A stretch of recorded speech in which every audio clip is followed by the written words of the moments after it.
I'd now like to introduce our first speaker tonight, Helen Najar. Helen Najar worked on the ski school in the late 70s when she heard that the Thredbo Alpine Museum was highlighting the history of the ski school this year. She was keen to do a story about the women in the early days and how it was for them. When she started to do the research, and she found very little information written in the archives and had to rely heavily on the memories of locals. This is what Helen discovered. Thank you, Helen.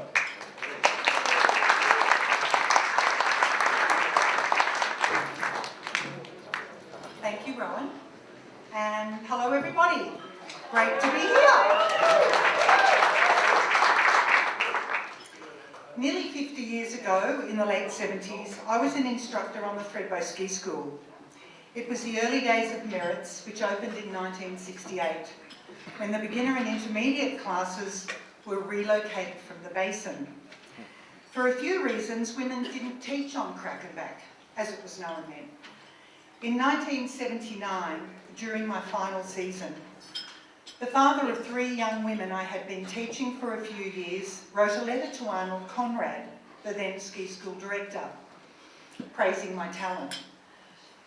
That letter was subsequently read out in the ski school meeting the following Sunday evening, and when the roster was assigned for the week, I was rostered to teach adults on Krakenbach. At the time, it was seen as a first, and I was so proud. However, after a deep dive into the history of the first 20 years of women on the Thredbo Ski School, I'm experiencing a bit of imposter syndrome, as I've found a somewhat different story. But I'll push on. So, picture this young woman. It's 1969, snow blankets the ground, and somewhere in the back bowls of Thredbo, she's teaching a ski lesson. Most likely it's a group of beginners, often kids. They're tucked away to avoid disrupting the heroic image of the charismatic, sun-kissed instructor with his exotic foreign accent. She's working 7-hour days in cold, wet conditions, but she stands tall in her spongy red jacket, invariably too big because it was designed for a man, but so proud of the obligatory white stripes down the sleeves. Remember the age of no-tech fabrics? Well,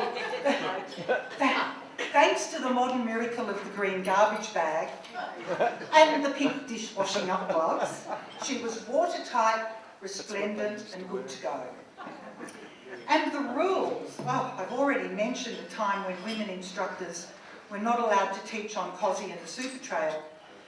However, it was a treat when the Anton's T-Bar opened in 78, because those young women rostered on Merritts could take their classes up there, but you couldn't ski them back via the middle slopes. And if a young woman on the ski school wanted to ski home to the village via Super Trail and the Cosy chair, they were told to turn their jackets inside out. Why? Well, it seems that a woman that's slipping on the ice was apparently more unprofessional than her male counterpart doing the same. Attitudes like these were seen at the time as part of everyday life. But were they just pretty faces in ski suits there to mind the kids? Well, here's the twist. They turned out to be exceptional instructors, disciplined, dedicated, outstanding communicators, and deeply respected by not only their students, but also their superiors. Yes, the bar was set high. If they were rostered on Cosy, it wasn't tokenism, but a badge of honour.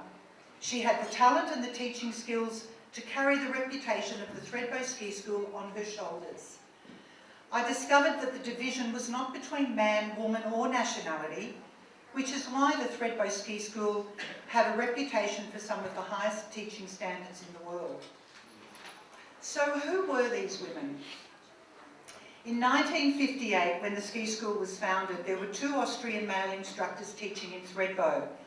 7 years later, the first female instructor joined. That woman was Margot Thatcher, No, not to be confused with Margaret. An Aussie who taught in Canada before coming to Thredbo, and she taught in 1965. She stayed for 5 wonderful years, bouncing between Austria and Thredbo. Margot was a legend. She successfully juggled 3 careers at once, as an instructor, an occupational therapist in between seasons, and she was the original importer of Bogner ski clothing. Yeah, way back then. Huh, who would have thought? There's a lovely YouTube video of Margot being interviewed by Randy, and she talks about the great relationship she had with Leonard and the fact that she mostly taught privates. Sheepishly, she goes on to say that often, while teaching on the mountain, she would get away with wearing her Bogner rather than the spongy red. Anyhow, look up the movie because it's really enjoyable.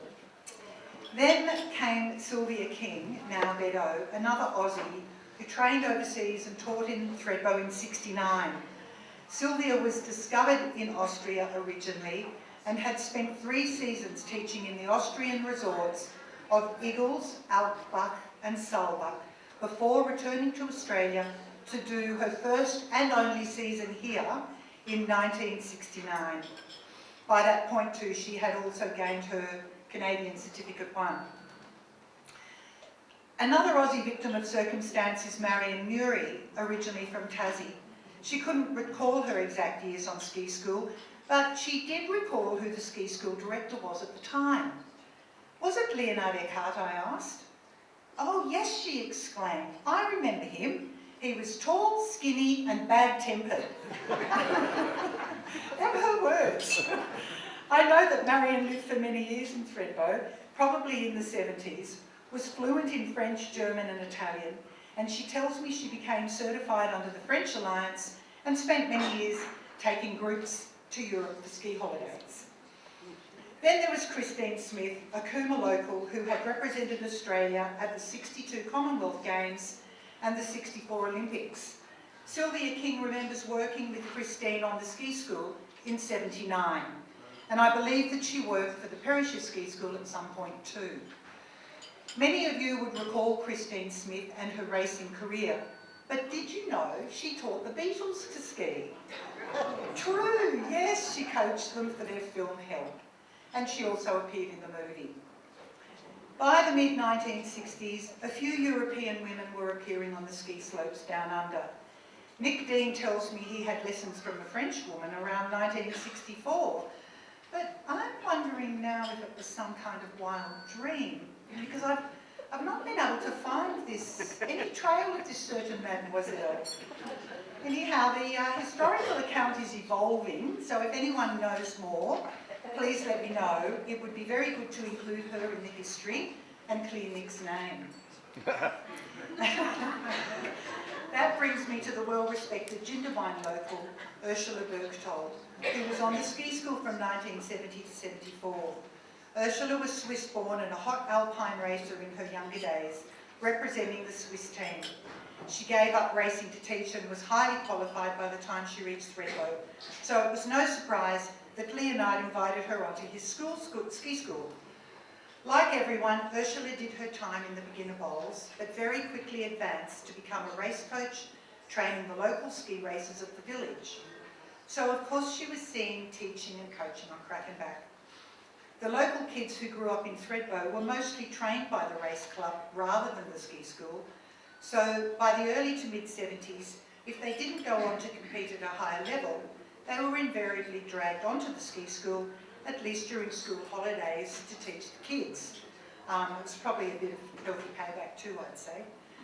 Jane Lucas was one, and Kerry Clifford was another, but Kerry loved it so much she stayed for 4 or 5 seasons. She says she was rarely rostered to teach adults, but she recalls the time when she and Rod Dunning were rostered to take the army guys. There was a bit of healthy competition between the two to see who would have the best group by the end of the week.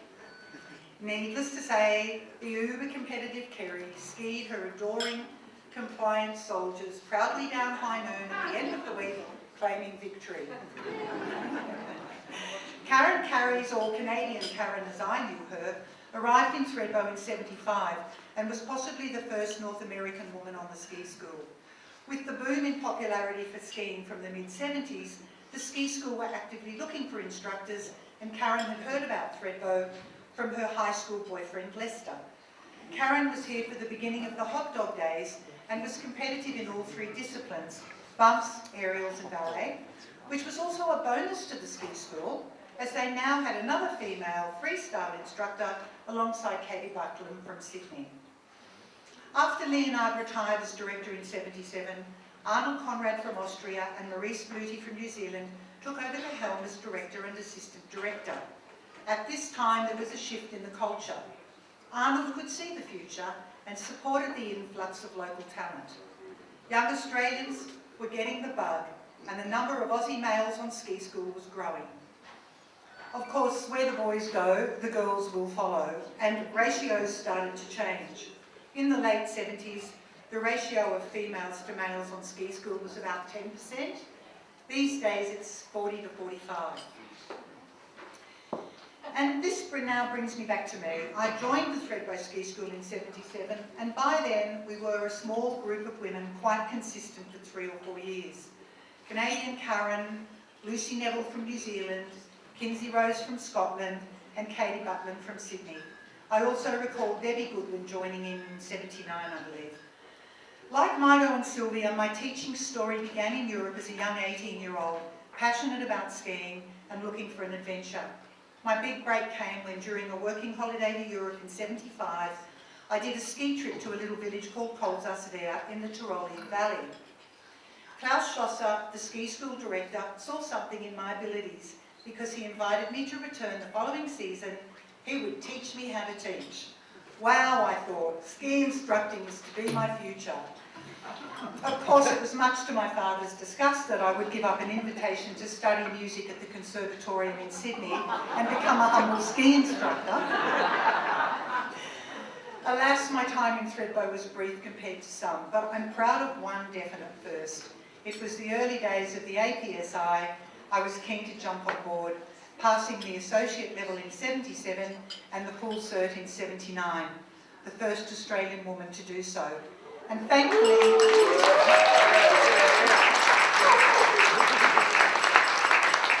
and at that point I had redeemed myself with my father. So there we have it, the first 20 years of women on the Thredbo Ski School. I went into this research thinking that I would find a very different story, but in fact I proved myself wrong. Yes, it's true, there were not many females at a professional level at the time, but it certainly wasn't because they were being held back in any way. The opportunities were available to everyone willing to take up the challenge. And this dozen or so women over 20 years did exactly that. They were well-educated young ladies with open minds, a drive for adventure, and a can-do attitude, looking to make the most out of life. They fell in love with skiing and met people along the way who were able to guide and advance them towards teaching, which they found to be a most uplifting and fulfilling time of their lives. As a female ski instructor, and like many others I've spoken to, I was often asked what it was like working as a ski instructor in a male-dominant world. Well, apart from the locker rooms, they all said pretty much the same thing, that they were seen as celebrities from the outside, but they were mostly unfazed by it. They were more engaged with their passion for skiing and teaching. They loved the elements, being on the mountain amongst the snow gums. There was a mutual regard and recognition between the men and women who worked not only on ski school but across the mountain. Yes, these women carved more than trails on the slopes.